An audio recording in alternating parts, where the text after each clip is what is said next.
Oh, yes. Welcome into Snow The Goalie, the Only Flyers podcast, the People's Podcast, Players Podcast, Prognosticators Podcast, PD Light Podcast, the Only Flyers podcast. I'm Russ Joy on Twitter, @JoyOnBroad. Joined as always by the illustrious duo that you see on your screen. We'll start with the man in the middle, the man who wore a tuxedo last night, who kind of photobombed pregame for 45 seconds before his connection cut out, but he looked dapper doing it. Anthony SanFilippo, who you can find on Twitter, @AntSanPhilly, and the absolute gem, the star of the show, over on the right side.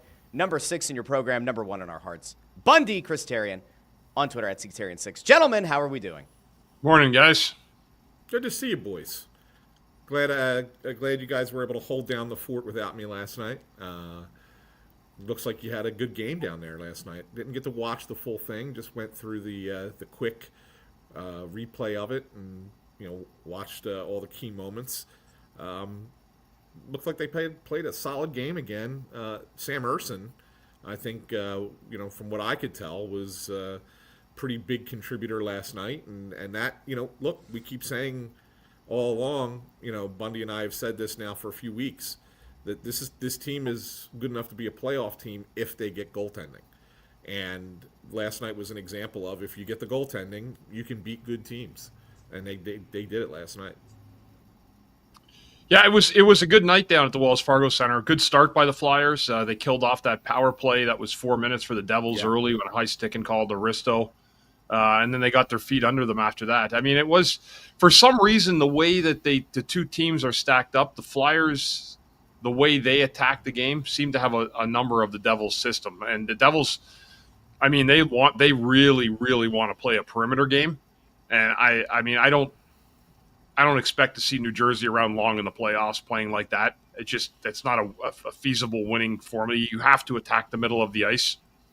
And I think the Flyers made them and kind of exposed the Devils again last night to their willingness and their ability to go into the middle of the ice. The Flyers really locked a lot of things down. It wasn't perfect. It wasn't as good as the first game, but they also didn't block 33 shots like they did in the first game against the Devils, that afternoon game up in Newark. But it was a hell of a good effort last night. It was in another 2 points. I mean, as I said last night, that was the most important game of the year for the Flyers, getting that 2 points in regulation in the Metro.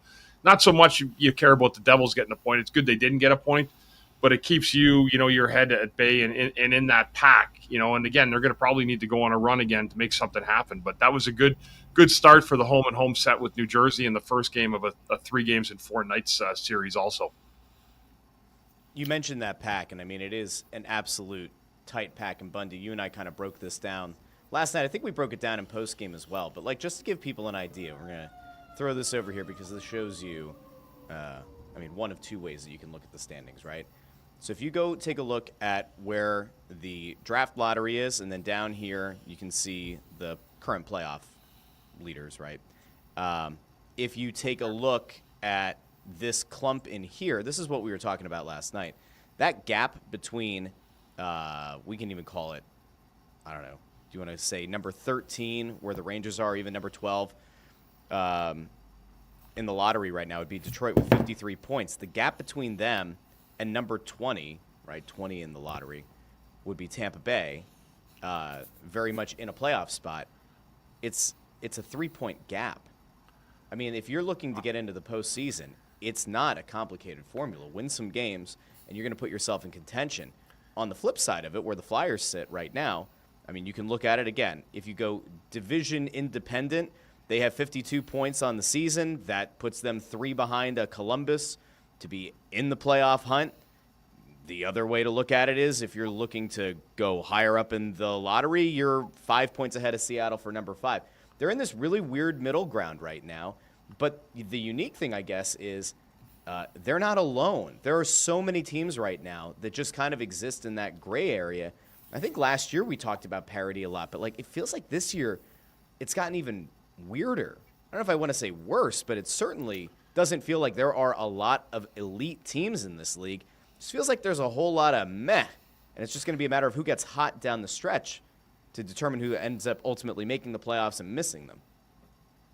Yeah, there could be, as I told you last night, Russ, there could be 7 teams vying for that last spot in the last week of the playoffs. Before, before a couple teams get mathematically eliminated. But It could be that nuts. It really, really could. And I don't think it'll look a lot different than what the standings look today.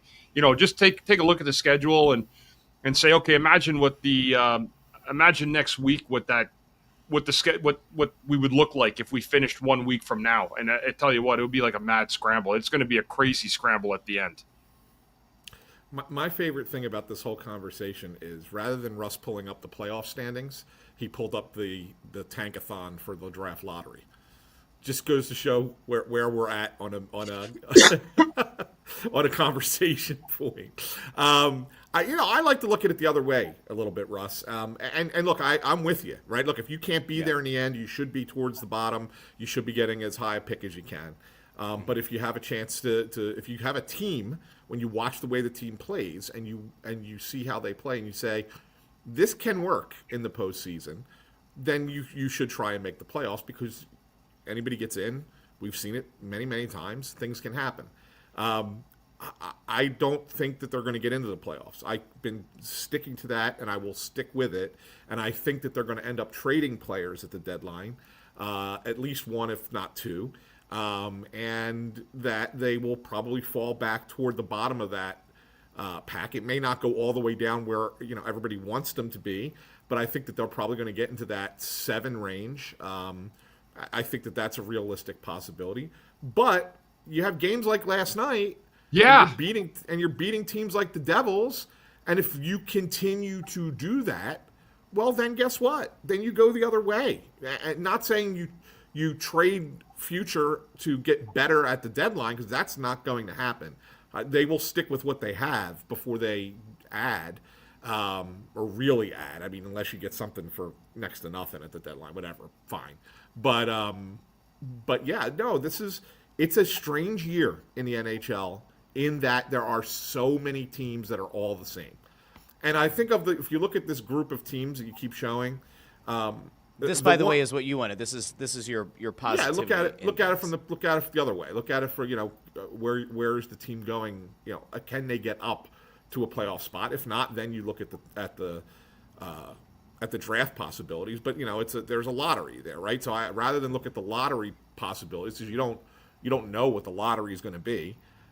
And I think it's silly to look at what the odds are right now, because the odds of getting number 1 overall for the Flyers currently are 3.5%, but that's based on where they're sitting in the standings. If they were to fall 5 spots in the next 2 weeks, that percentage changes. So it's silly to even look at that number. That's why I like to look at it from the other side. I don't know if anybody's looking at the percentage, though. I don't think that. Well, really I guarantee you people are. Well, maybe you might not be. For as psychotic as I am, I don't look at the percentage because it doesn't matter. But I think that there are people that do. Why would they put it out there otherwise, right?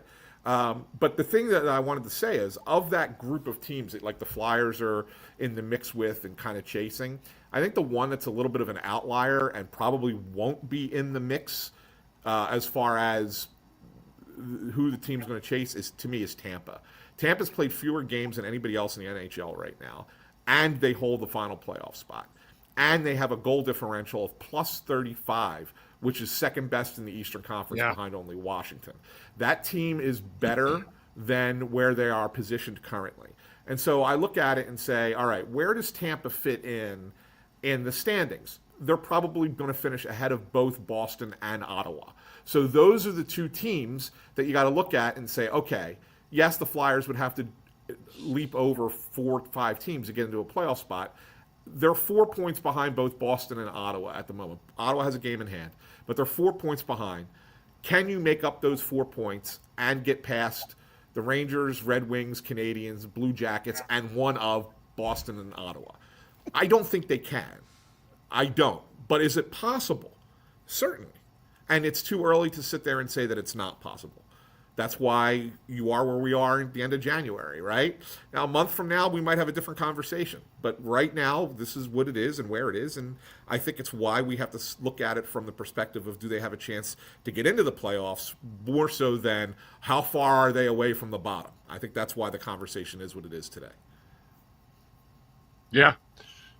I mean, you're right, though. I mean, when you see the way they played last night, I actually, if the Flyers played the Devils in the playoffs, I would love to see that series. I think the Flyers could actually beat the Devils in a series. That's what's kind of weird with it, right? Like there's teams that are going to miss the playoffs that actually if they made it, they would actually win a round. You just don't know who they are, right? Like somebody would upset somebody, but because the league is just so close, the parity's so tight. But I agree with you, Anthony. I agree. I'm not sure what the plan is in terms of moving into the trade deadline. I deal mostly with the day-to-day operations of the team, but I mean, it'll be interesting to see exactly how everything goes down for every team. I was talking to one of the Devils executives going into the building last night, and one sentiment I get when I talk to a lot of coaches or people, just, media people even, most teams' third and fourth lines are interchangeable with somebody else's. That's the one thing. Like every team's third and fourth line, you could flip-flop them with someone else's, and I don't think the coaches necessarily would even say there's a huge change. That's one thing I think that's etched in stone in this league is there's no problem finding depth for guys on third and fourth lines in this league. If you're, an adequate player, a good player, you'll be able to find a little bit of ice time on those lines. The problem is finding the amount of talent to load up on your top six, right? And to find that chemistry for your team. And I think that's what makes everything a little bit interesting in the whole process of trying to get draft picks, players, free agents, all that stuff all gets interwoven together. But I did find that interesting. And that's probably the 10th guy I've talked to this year that's told me from another team, media or management, that the third and fourth line players are completely interchangeable parts as far as they're concerned. And I find that kind of interesting because that's really where the parity is built in the league, because a lot of those guys are the same. But at the same time, like Garnet Hathaway last night, right? He gets a huge goal, right? Joel Farabee last night gets a big goal to win that game. And that's where I always say, if you have a third line, and I don't mean interchangeable, but if your third line can win the game or win their shifts in that game, you're going to have more times than not, you'll win the hockey game. Because a lot of times those first two lines are leaving themselves out. And then if you could find a little bit of a difference maker on one of those two bottom lines, that sometimes is a difference in a hockey game. And it was last night against the Devils for sure. I wanted to bring up this comment from Tony Louie, and I don't disagree with him. Then why not trade some of the bottom six forwards for draft picks if they're easily replaceable? Guys like Lawton and Paling, etc. He's right. I mean, you can. It comes do to that. character, though. It Right. comes down to character, right? That's what you're judging those guys. And so instead of just treating them like a piece of meat, sorry for cutting you off, Anthony. That's exactly what happens. You're judging them by the way their character is, right? And how they are on the ice. Do they block the shots? Are they pouring it in? They're the guys that kind of make the engine go a little bit, right? But I know what the guy's saying, what Tony's saying is that if you want to trade six, just trade those six for someone else. You can't do that because those guys do come with character and they build into your team. Yeah, and the one thing I would say to Tony is you listen to offers for anybody, right? For every player on your team. And so that way you kind of have an idea of what their price tag is, right, around the league. But you don't make the trade if you feel like you're getting into the playoffs. That's it. If you don't feel like you're going to make the playoffs, then you do make those trades. It's a very simple line. You can't just sit there, and this is where Russ and I always disagree, but you can't just sit there and say, well, we're not going to win the Stanley Cup, so let's just bail out and get rid of everybody. Like, I don't do that. I think there is value to growing a team and growing a team with steps towards success. I firmly believe that in any sport. I don't think it's not just hockey. I think every team needs to learn. Like, I'll give you an example in football. Does anyone look at what the Washington Commanders just went through? They just got their ass kicked by the Eagles in the NFC Championship game and didn't deserve to be on the same field with the Eagles, right?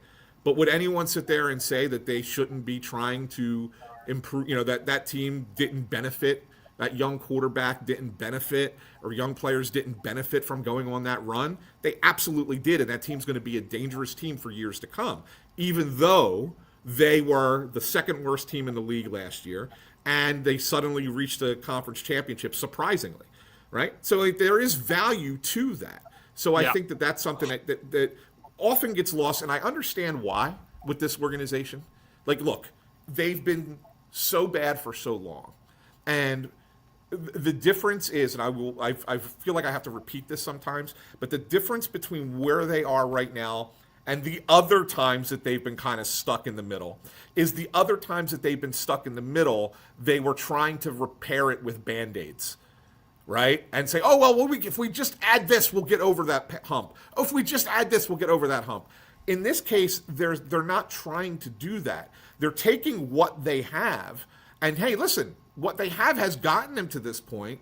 They're not going to put Band-Aids on this and try and say, well, this is enough if with just Band-Aids. We're going to continue to do what we have to do to get better going forward, but not in the way that it was done in the past. And I think that's where the difference is. Now, come the summer and into training camp in September next year, if they haven't had a successful draft, if they haven't made some changes to the roster going into the third year, and it's basically the same group coming back again next year, then I think we have a different conversation, and we sit there and go, okay, what's the game plan here? What really are we doing if we're going into a third year of the same thing over again?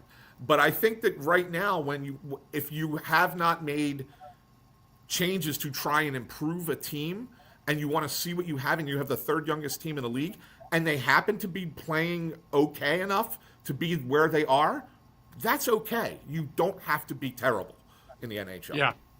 Yeah, and to fairness to the Flyers, they have developed some of these guys. Like, some guys have come along a lot farther along than we thought they were. If you thought you had a utility guy, remember going back to the beginning of last year, not this year, you had no idea what Tyson Foerster was, right? Like, no clue at all.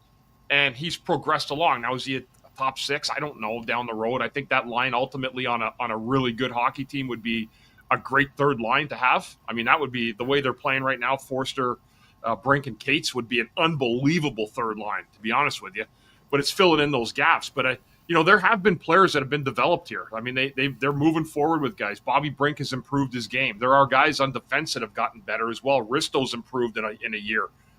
Cam York has done a good job. So there are parts of that, Russ. And the problem is you can't flip 30 guys. You can't just go trade 30 guys. It's impossible to do it. And so you have to trust your draft picks, and then when your team gets good enough to build up your free agents. But when that time comes, I agree with Anthony. You can't roll back the same group 3 years in a row and expect a different result. That becomes the insanity part of this. So they're going to have to make some changes, and I do believe they understand they have to make some changes. I mean, we're all in agreement there, but lower the ceiling, lower the floor. It's not complicated. Ant is right in what Fletcher used to do, trying to put Band-Aids on things because you had a mediocre at best group and you were trying to progress it along, and he kept telling everybody that the team was better than the record indicated, and there's a lot of Band-Aids on big holes, and those Band-Aids would blow off, and then he looked like an idiot, and he lost his job. The inverse is also true here. Like, you have a mediocre at best group right now, and that's okay. And they're mediocre at best not because that's their ultimate ceiling. It's because that's where they are right now, because Tyson Foerster isn't the best version of Tyson Foerster yet. And Bobby Brink isn't the best version of Bobby Brink yet. And Owen Tippett isn't the best. So that is not to say that these guys don't have NHL futures. It's not to say that these guys can't be contributors on a good team or even on a cup contending team. I wouldn't argue that. I wouldn't say that these guys don't belong at the NHL level. It just once again comes back to whatever you think the process is to get there. If you ultimately do end up drafting 12th to 15th again, you are once again cutting out one of the two options to try to get your 1C or to get your top defenseman. You have two, right? It's free agency. You're not there yet. A trade, theoretically, but I don't think you have the assets right now or the assets that are developed enough. And so then it's the draft. And if you're very much in this like culture thing and you pick between 12th and 15th again, you're not going to get that elite talent unless you somehow find the real diamond in the rough. But whatever, like they very clearly to me are on this path of what they were last year. And if they get within 3 points of a playoff spot and they pick where they pick, they're going to be happy because they're going to say that was good for the winning culture.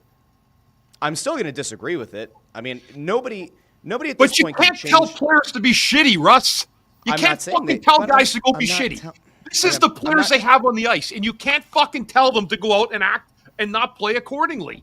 That's not what I'm saying. We're just going around and fucking around and around every time about this. This team has players on the ice that are going to compete, and some nights they're going to win games. And yes, nobody's telling them to go out and be bad. The problem is they're beyond the fact of getting rid of 12 players to make them like the Chicago Blackhawks.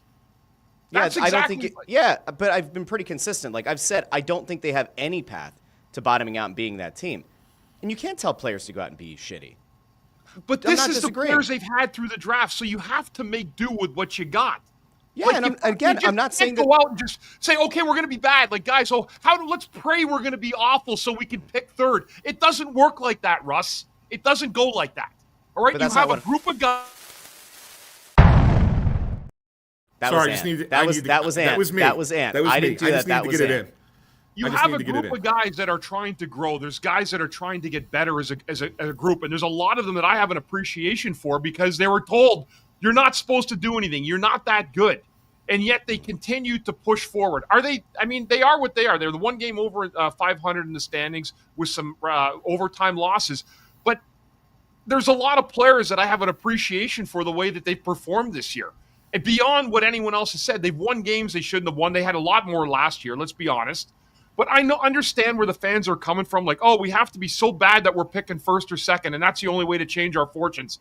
There's other ways to do it, but there has to be a more patient pathway to doing it. And I think that's what Briere is trying to do. Him and Jones are trying to do. Right now, the way the team is set up, it's not a bad team. And I'm going to be quite honest when I said and follow up what I said earlier. They match up well against the New Jersey Devils. And it's unfortunate that, like, you know what I'm saying, Ant? I'll go so far as to say if the Flyers made the playoffs right now, that they would match up well against New Jersey. They would match up well against Washington. I'm not saying they would beat them, but they would match up well against Washington. Right, and Washington's big. And they would match up well against Toronto. I don't think that they would beat Florida. I don't think that they would beat Carolina. Russ is laughing at us. He thinks we're fools. I'm not laughing. I'm not laughing. I'm just like, I just don't know what we're doing. That's because we're not management, so we have to deal, Russ, with what we get on the ice every night. That's our job. Yeah, right. I understand your qualms about wanting stuff and getting it there, but there's a plan that people are trying to execute, and unfortunately for everybody, the fans, the team outperformed picking it for top 3 in the NHL draft. That's because they have will and a competitive spirit to them, and I appreciate that. And you and I are saying the same thing. You just said a whole bunch of stuff that I totally agree with. And again, I will reiterate. I think that a lot of the guys on this team have a much higher ceiling that they're going to reach. They're just not there yet. The whole point here, the thing that people, and like we can start pulling up comments because, of course, our listeners are divided just like I am with you guys, which is fine and fair.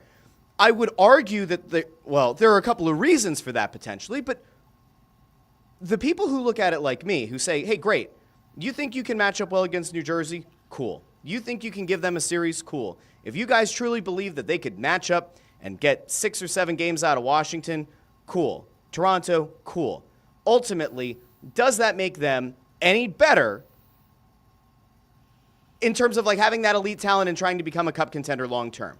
It's almost like having that conversation about like the very narrow focus on the season at hand.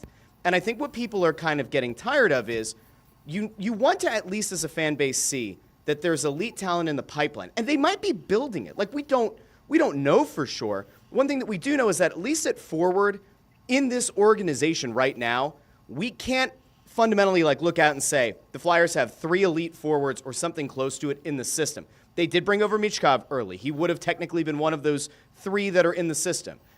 They believe that Jetlichenko is going to be a good player for them and maybe makes the team next year. Is he elite? I don't know. But I think when you have all of these years after years after years where, in fairness, Hextall maybe kind of poisoned the well on this, when you tell people there are kids in the pipeline that are coming and those kids don't eventually develop into being a top-line forward, a top-pair defenseman, that's where there's like a bit of fatigue, and I think that's why there's a large segment of this fan base that's still willing to give this front office a chance. But like maybe to Ant's point, like I think that they have through the draft and the offseason. And if this doesn't change, it's going to be pitchforks and it's either going to be pitchforks or it's going to go back to being apathy. I don't think this fan base is going to have the appetite again to run it back after picking like number 12 or 13 and then also not adding through free agency or a trade. I think we all kind of have to agree on that. You can't run this back again next year if you're picking in the middle of the pack again, right? No, but I also want to. You're right, but I also want to caution this because I don't want people to think that us saying that means that the Flyers are going to suddenly next summer go out and be like big spenders in free agency, because that's also not going to happen next year. I think that they're 2 years from that. They are getting out from under some cap hell after this year, but they still have some situations that they have to contend with for next season.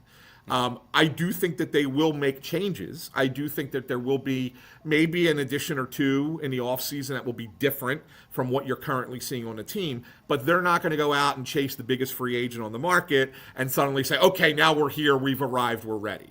I still think you're probably looking at 2 seasons before they're pushing for that free agent, right? But I do think that there will be some changes. They just won't be, the ones that are going to move the needle all the way from one side to the other.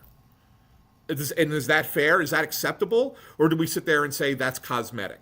Like at what point, I don't know. I don't know where we're going to be come July, middle of July on this. But Here's I think the one, that's where we're going to be. That's the conversation we're going to be having. when you talk about the team, and I think this is where people get a little bit get frustrated in terms of where you're at or where they're at with the draft picks and stuff like that and getting that high draft pick.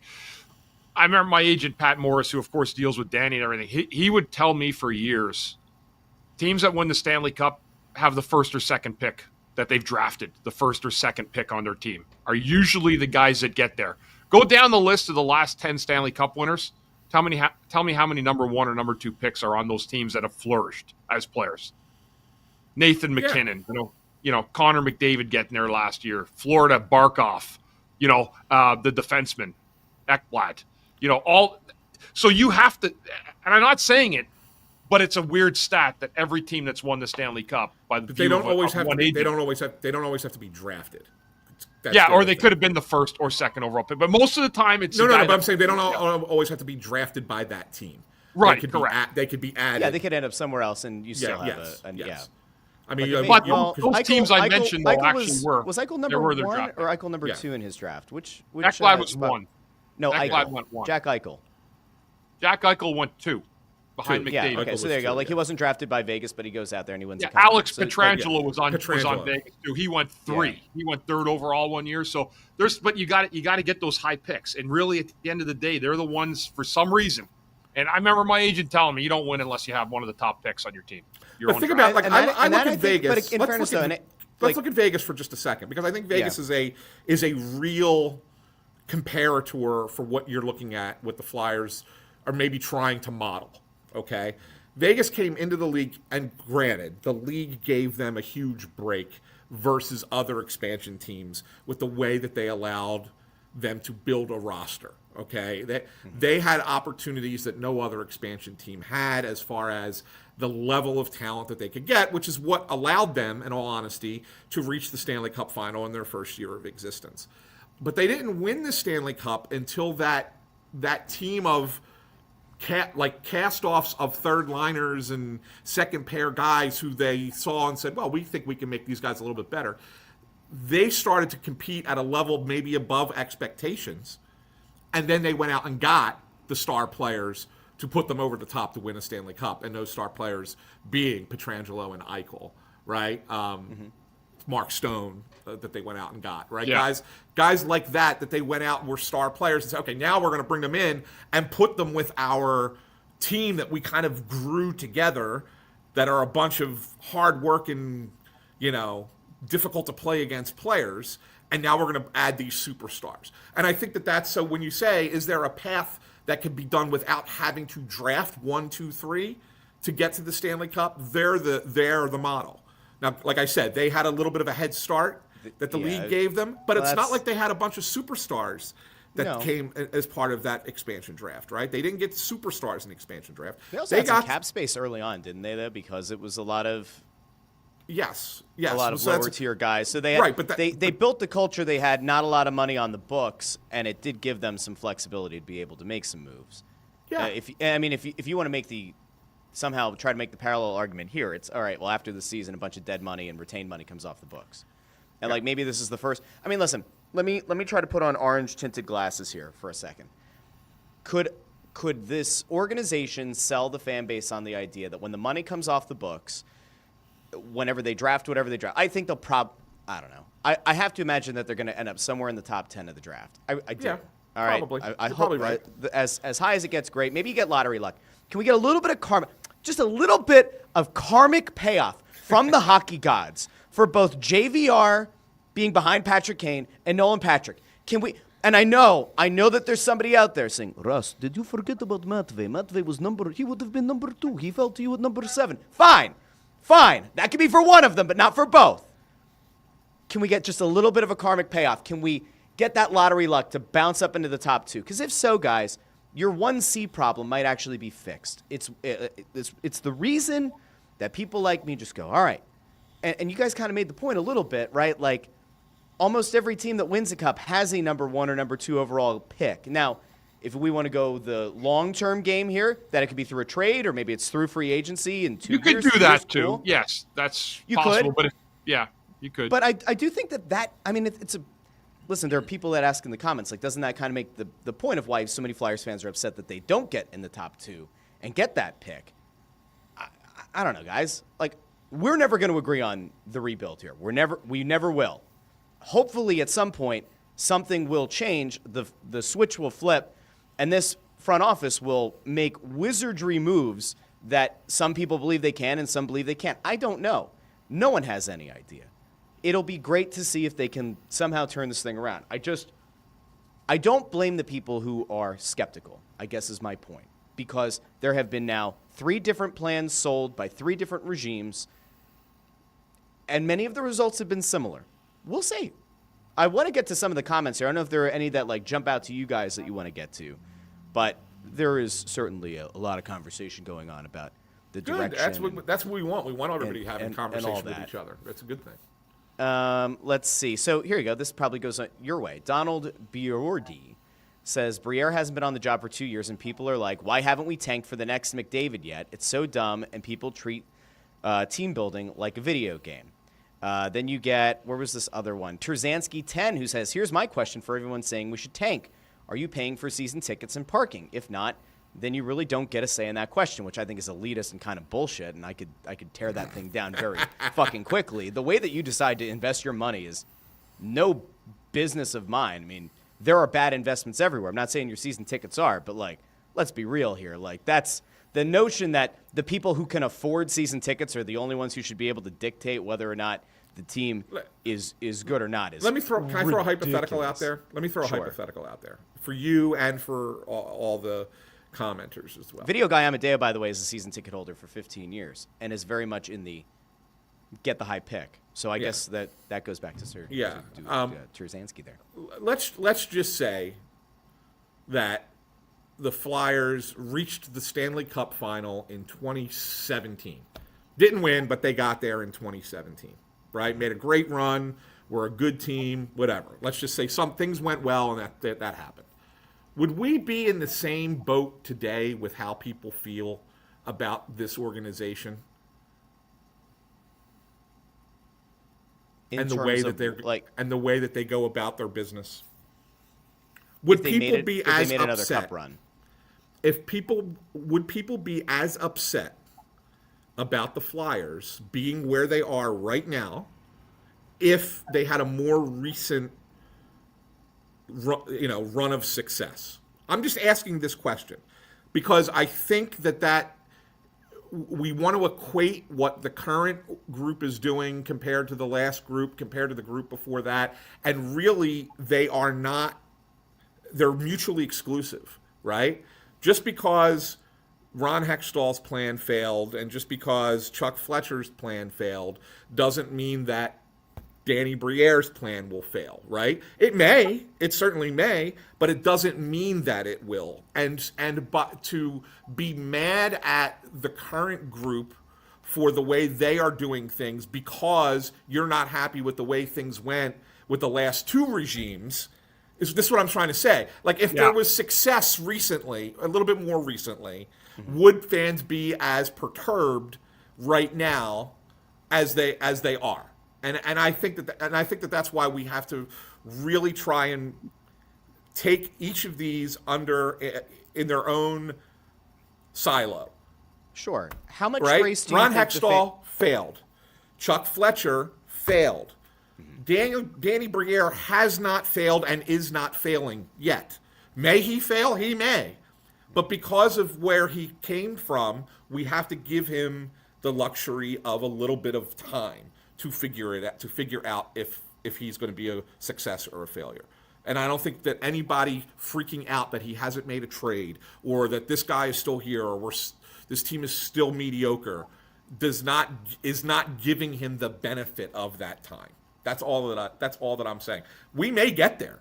We may eventually get to the point where we sit there and go, "Yep, this was a failure too." But we also may get to a point where we're like, "Holy shit, Danny had a great plan and it became success, and the Flyers are good for a decade." We don't know yet. But to sit there after 19 months and just start criticizing, it's like, guys, this isn't a "what have you done for me lately" type situation. You got to put it a little bit into perspective.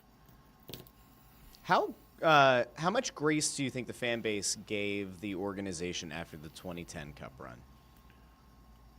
A lot. A lot. I was there for a lot of that. Yeah, absolutely. I watched that firsthand. Yeah. About 8-9 years. Yep. I'd say through COVID, Russ, because the fans, if you remember, right before COVID hit, when they were having that good run and they were one of the top teams, like that building was electric. Like the fans were into that team, and that they felt like this team could make a run under Vigneault, and that could be a really good team. Yeah. And then they petered out in the bubble, and then they were that team was what they were, though. They were nothing more. It turns out that they were, but let's just say COVID doesn't hit and they make a little bit of a run. Let's say they get to the conference final and they lose in the conference final, right? Maybe things change a little bit mindset wise from the fan base. We're trying to get into the mindset of the fan base here, right? So I think those teams, in fairness though, they had more high-end talent. We argued at the time that it wasn't elite talent, but it was certainly more high-end talent across the board than what they have now, for sure. Than what they have now. Which again, yeah, I will reiterate this again. A lot of the young guys on this team might end up having that ceiling. Is there a guy on the roster right now who could give you what Wayne Simmons gave you, or who could give you what Jake Voracek gave you? Like, I don't know, but I do know that with those guys, Konechny's the closest. I do know that with those guys, there was a certain ceiling, but that team was also built in a way where your best players were your highest money players, and, they didn't always deliver in the biggest moments, but, they were always sort of competitive, and just based on the cap situation and their age, you just kind of had to accept as a fan that, there is no tearing this down. You just have to keep adding, and it did feel like for a long time, and this kind of dogged Giroux, I think, throughout much of his Flyers tenure, people would always say the organization never did a good enough job of giving Giroux the elite talent around him to kind of even take his game up another level, that he was kind of stuck in this quagmire, that the roster around him just simply wasn't good enough. I think that, to your point, Ant, if the team had gone on a cup run in 2017, are the fans as angry now? Probably not. If they go on that conference final run in 2020, are the fans as perturbed? Probably not. But if ifs and buts were fruits or nuts, we'd all have a happy holiday, but what right? all I'm trying to say is that I understand the frustration because it goes back for so long. Yeah. But at the same time, you're talking about a completely different group of people, both players and coaches and management, that to sit there and say, "Oh, well, this is, we're a mediocre team because we always are a mediocre team," and that's always the case. I think that that's unfair because that would suggest that they're following the same blueprints as the people that came before them, and that's certainly not what the case is now. So that's why I bring it up. I understand the fan frustration, but I also feel like we have to be able to step back and sit there and go, okay, if Briere had been doing this for 5 years and this is where they're at, then by all means we should roast the hell out of him as not doing a good job, right? But the fact is the guy's been in his position for 19 months, and we're freaking out that he's not doing the job the right way when he was handed the deck of cards that he was handed. That was, he's playing with a deck of 32 cards while everybody else has 52. Come on, that's. Well, let me ask you a question about that though. So, the job that he's done and the fact that he's been in that role for such a short period, and given the experience that he had before he ascended to that role, how much of this is a learning on the job sort of thing for him. I think there's Like, some he learning. doesn't have like 10 years of being No, an there's assistant GM. Like it was a very different path that he took. Yeah. Are we seeing the growing pains of a? I mean, if we're being fair, he didn't have like 10, 15 years of assistant GM experience. Keith Jones didn't have 10, 15 years of being a hockey president. All due respect, they're both relatively new in these jobs. Now, people can argue that that might not have been the best idea, but in fairness, like, they don't have a ton of experience. Are there just growing pains that come with, I don't know, finding your voice with other front offices or whatever in this league when you take a role like these guys have kind of moved into? Yeah, I mean, look, you don't just, at some point you have to start a job, right? That's the first time you're doing it. And so there's always going to be a learning curve. And I think Danny probably went through that a little bit last year. Like he said it publicly about some things that he didn't realize what it was like on the draft floor and what it was like at the deadline, and how different GMs try to angle for the best trade, et cetera, et cetera. Like, there's all kinds of that stuff. So like there is certainly a learning curve. Do I feel like he's still learning? I don't know. I think he's probably had enough experience now where it's like, okay, I'm going into this trade deadline with a little bit different mindset than maybe I've done in the past. But I think it's worth giving a guy a little bit of time. Like we talk about, when you want to see a rookie player come up, you want to see a prospect come up and play. Everybody says, bring the prospects up. Let's see them play. Well, they're not going to come in and suddenly be a star day one, right? It's going to take them 100 games. It might take them 2 to 3 years before you finally sit there and go, okay, now we know what we have. Well, why doesn't the GM get the same kind of leeway, right? I mean, I think you have to give him that leeway just before you make a decision one way or the other on the job that he's doing. That's all that I'm asking. I'm not promising that Danny Briere is going to be the greatest GM to ever, helm a team. I'm not saying that, but what I'm saying is that we do need to give him the time to do the job before we really assess how he's doing the job. GMs don't get fired after 19 months. They just don't. Like, there's a reason, because they need to be given time, and I think that's really where it's at. I think, and I also understand the conundrum too. The Flyers fan base is in, wanting to have that high draft pick, but also expecting your team to perform nightly.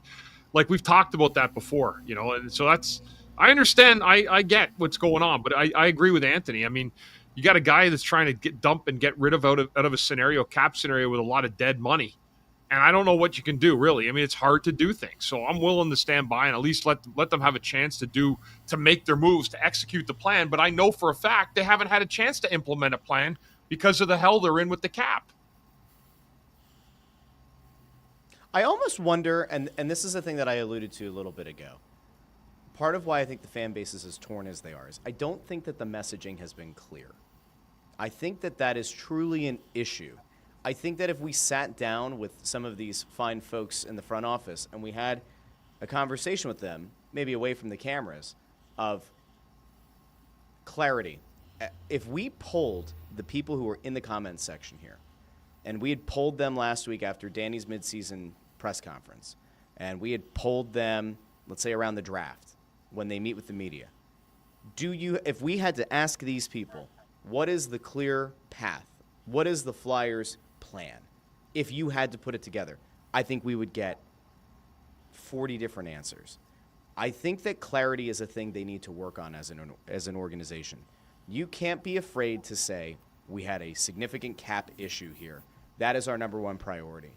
I don't think that's being reiterated enough. I think that's the kind of thing that if Danny goes out when he meets with the media, no GM likes to meet with the media, but when you do, you clearly articulate that again. When I took this job, this is the cap burden we had. This is the dead money we have. We've already moved off this much. This offseason, we're going to move off even more. It's going to give us flexibility to pursue other options for acquiring talent. Yeah, but I think I just don't think that they've necessarily done that. Well, let's be careful. Let's be careful with this, because they have done it, but you have to understand how they've done it. Because the one thing that I think that everybody wants the most open and honest, transparent answer at all times. And sometimes you got to be careful because you got to remember these are guys who, while they have these positions, may not be in them forever and may be looking for a job somewhere else down the line. You're not going to sit there and openly trash the people who came before you because that would look bad for your future prospects of getting a job down the line. So you have to be able to say it. Is it trashing them, though, to say that, like, that when I came in here, we had, like, I don't know, $8 million of dead money on the books? Well, no, but they didn't. He put the dead money on the books. He had bad contracts. He had bad contracts, and we had to retain salary and all yes. that. Like, I but don't so know. he's not going to say we had bad contracts. And why? Because he's going to say, because by saying we had bad contracts, you're criticizing the previous regime for doing that. And so someone else down the line, like, do we really want to hire this guy if he's going to publicly say that so-and-so didn't do a good job and, whatever, blah, blah, blah. Like, that's how this business works, unfortunately. So they find different ways of saying it. So when you hear things like, like Torts saying 2 years ago, we're not, we're not at the, what did he say? We're not at the rebuild. We're at the footer. Yeah. We're not even the foundation. We're at the footer. Like that's him saying things were so bad here that we have to we have to lay the foundation. Like we don't have a foundation to lay, right? So like that's the nice way of saying the people before us, before this group, really screwed up, without saying the people before this group really screwed up. So when you say they haven't said it, they haven't publicly said it in the words that you're using, but they've said it enough that people are smart enough to realize exactly what they're saying. And to have plausible deniability if someone were to call them on it. Is that fair? Well, I mean, it is. It is from the human element of, like, guys don't keep these jobs forever, but from the standpoint of, like, if you're a Flyers fan right now and you're like,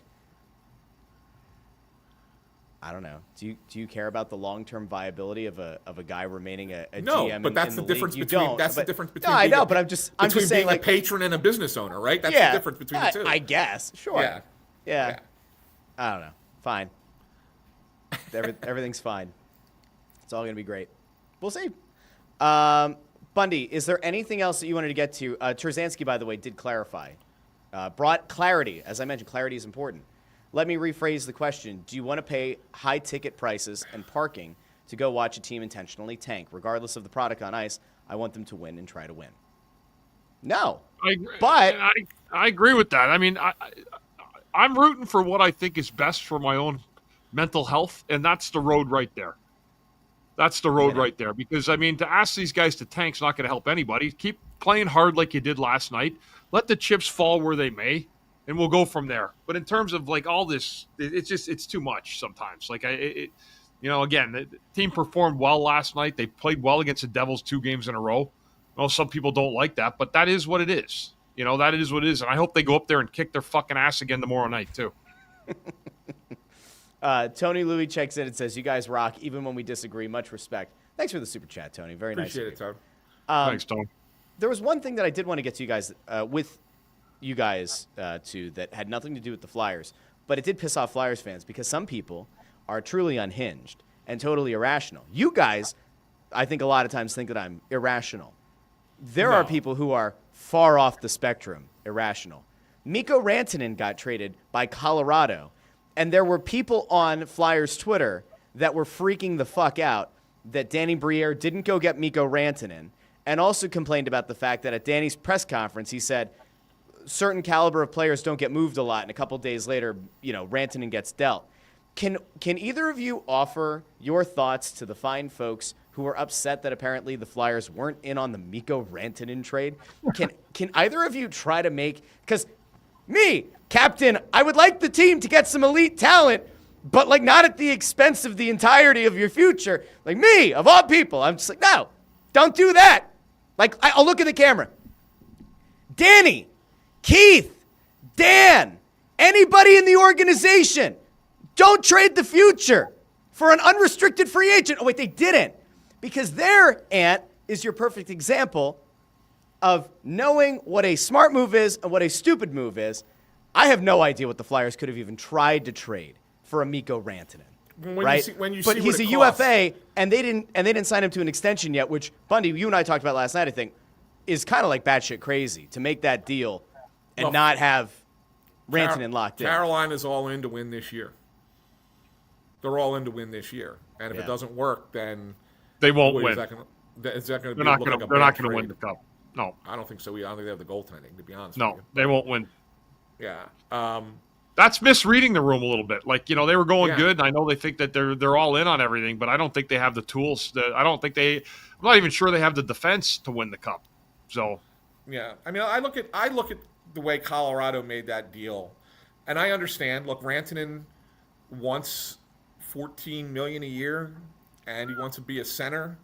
That's a lot of money. It's a lot of cabbage for a cap hit, right? I mean, that's a lot, and Colorado wasn't going there. And I know Rantanen has said since that, he would have probably come down off that number to stay, whatever, blah, blah, blah. Okay, fine. But the reality of it is Colorado looked at it and said, here's an elite player that we're going to lose at the end of the season that someone will think can help them win a Stanley Cup right now and will give us good value in return. And they got good value in return. I mean, Natchez is having a hell of a year, right? And he signed under contract beyond this season. So you got that kind of return for him. Like, I think it's a good deal for Colorado, in all honesty. I agree with you. Yeah. I know a lot of people are going to sit there and say A-plus trade for Carolina. I look at it and say, I think that's a good deal for Colorado. I'm with you, Anthony. I agree. Neskash is a good player, and they got Kotkaniemi as well. So I mean, I mean, it was I think Colorado made themselves better also in the trade. Yeah, and the Flyers would have had to get if you wanted. So to answer Russ's question, play it out. I'm not advocating for this. I'm not having anybody misinterpret what I'm saying. I'm not saying the Flyers should have gotten. Now, could they? Could I get behind them making a little push in free agency this year? Rantanen centering, Matvei Michkov. You probably would have had it. You probably would have had to give up. Probably would have had to give up a Michkov to get him. I mean, seriously. I mean, they weren't. They probably wouldn't have taken. I mean, Konechny's the other player that you sit there and go, that's that quality of player, right? That goes back. I don't know if Colorado would have taken that contract. If they would have, then it would have been Konechny, not Michkov. Would you do that? Would you give up on the future of Konechny for 1 year of Rantanen? No. Yeah. No. Yeah, I mean, that's the kind of trade you would have had to make in order to get him. So that's stupid. It's stupid that the Flyers would want to be in on that. I'm glad that you're saying it too, Russ. I would have started to question you. I mean, I'm a little bit cuckoo for Cocoa Puffs sometimes, and sometimes I yell a lot. Sometimes I yell on this show, sometimes I yell on other shows. I'm usually grounded in like some kind of logic, okay? Rantanen trade would have been objectively insane to do. Yeah. They don't have even remotely near the supporting cast for it. Now, if you're Briere in the offseason and Rantanen does come up as a UFA and you're playing 4D chess, like maybe this whole time the front office has thought about what could come available this offseason. Is there even a remote possibility in your mind that get to draft day, you haven't made any of your picks yet? We figure maybe you get like a top 10 pick with your own. You have the Colorado pick, the Edmonton pick. You have the 3 seconds. Is there any scenario, Ant, where the Flyers look, maybe not at Rantanen, but they look to add through free agency? And I don't mean add a bottom 6 forward or a third pair defenseman. Is there any scenario that you can see right now or maybe they use some of that draft capital to either go into free agency or into the trade market? Is there a chance? No. Okay. No, I don't think that they're going big in free agency. I think they'll do some free agent needs. I think they'll address some free agency needs. I don't think that they're gonna spend big this offseason. I think there'll be changes to the team, and you're gonna have a different look next year. But their first year of really tackling free agency will be summer of 26, not the summer of 25. Okay. We've now set expectations. The name of the episode today was Meeting Expectations. So, guys, let me ask you this last thing before we head out. right now, based on what has been communicated to the public, based on what the team has looked like, based on the standings and one way or the other, do you think the Flyers right now are meeting expectations, underperforming expectations, or exceeding expectations based on what you went into the season with? 51 games into the season. Where are you guys at right now? I think they are who they are. I think they are who they are. I don't think they're any. I think they have an ability to win some games and play very, very meaningful hockey. I also think that they're a team that could lose 2 games in a row to New York and the Islanders, to the Rangers and the Islanders in back-to-back nights. You know, if things don't go their way, they could go south on them really quick. But they've managed to keep their head above water. I think they're exactly who they are night in, night out. Bundy's probably right, but you asked the question, are they meeting, exceeding, or below expectations that I had individually for the team at the beginning of the year? And to answer that honestly, they're exceeding, because I didn't think that the Flyers would be in the conversation for a playoff spot this year. I thought bringing the same team back with no changes whatsoever and weaker goaltending was going to be a blow, like a significant blow, and that they would be toward the bottom. And look, they still could end up toward the bottom of the standings, just the way things shake out after the deadline and how busy March is. So that's still a possibility with everybody being so close. But to me, they're exceeding expectations, because when I watch this team play, I look at it and say they play a team game that can win in the playoffs. They just don't, in my mind, have the goaltending as well as Ersson has played since the holidays. I will point that out, caveat being that he has played well. I don't necessarily know that he could do that in a playoff run, which is why I don't think that they get there. But at the same time, I look at the way the team plays and say they play a pretty darn good team game compared to other teams in the NHL, and including other teams that they're competing against. Like we watched those 2 Detroit games, right, Bundy? And Detroit looked awful in those games. Yeah. Awful. And there they are ahead of the Flyers in the standings. And you sit there and say, well, the Flyers play a better team game than Detroit does. That should be ultimately more successful, right? Yeah. I mean, so like I look at it and I say that I think they're above my personal expectations right now. And yet I still think Bundy's right that they are what they are, and they probably don't make it. All right. I think that's a good place to end for today. Sure. Okay. Big thank you to everybody who joined us live on YouTube, X, and Facebook. All of you who somehow check the show out after the fact, whether it is on any of those platforms or if you listen wherever you get your podcasts, Apple Podcasts, Spotify, Pandora, Amazon Music, wherever you get your podcasts, do us a favor. Like the video, share the video, and subscribe if you're on YouTube. If you listen in the podcast feed, leave a 5-star review. And to the couple of people who absolutely despise my existence on the show, you dumbasses left a 2-star review, and it won't get read on the show. But if you change it to 5 stars, oh yeah, I'll read it. Because one of them was actually... I'll read it with relish if you change it to 5 stars. There you go. It has to be 5 stars, though. You can tear it down, but you have to do 5 stars. It's always been a show rule. All right, so anyway, we will be back, Thursday night? Thursday night against the Islanders, yeah. Down at Wells Fargo Center. So we will talk to all of you on the Press Row show, and intern Andrew will be back with his trivia and his stat of the night and everything. We'll see. You never know who's going to end up on the Press Row show. Maybe we'll have somebody pop on Thursday. Everything's always up in the air, right? But we will be back on Thursday. In the meantime, go follow Ant on Twitter at AntSanPhilly, Bundy on Twitter at CTherien6. I'm on Twitter at JoyOnBroad. Let us know what you agree with, what you disagree with. We will talk to all of you again Thursday night here on Snow the Goalie, the only Flyers podcast. We'll talk to all of you very, very soon.